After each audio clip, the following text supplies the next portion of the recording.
The forgotten Black Seminole Slave Rebellion. The Seminole Nation of Florida had one of the most stunning, if not one of the most significant partnerships with liberated African slaves. Numerous Native American nations framed nations and profound associations with African slaves.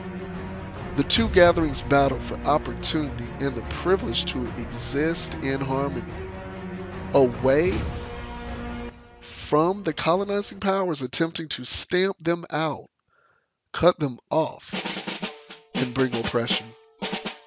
But the resistance of the Black Seminole County is one of the most ignored associations in Native American, African American history.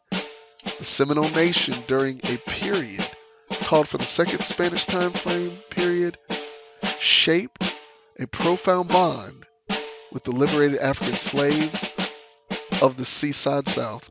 Blended culture referred to today as the Black Seminoles. During the 1680s, African slaves fled from English South Carolina to Spanish Florida looking for opportunity. In 1693, King Charles II of Spain made a proclamation that he got away from African slaves would get opportunity and security from slave proprietors on and off St. Augustine. Due to this association, the liberated slaves turned into a state army and they shaped a settlement in 1738. The principal lawfully endorsed free African town in North America. Due to the settlement, the African slaves shaped relations with the Seminole Nation. They started wedding and exchanging with each other, making another social character that melded numerous parts of their way of life. Be that as it may, despite the fact that they were some of the native Seminoles and African slaves getting hitched and having kids, most of the Black Seminoles were not native.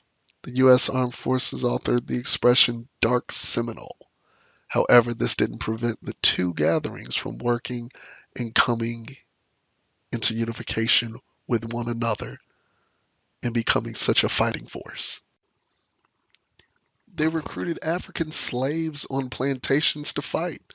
From the winter of 1835 to the summer of 1836, Black Seminoles escaped slaves and Native people were fighting alongside one another, destroying multiple sugar plantations and killing U.S. soldiers and those that were for oppression of Black people and Indian people. The United States government started to panic.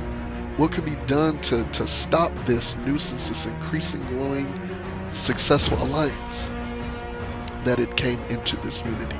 They come up with a strategic plan to turn the Black Seminoles against the Native Seminoles by promising them if they turned against their Native allies, they would be granted freedom.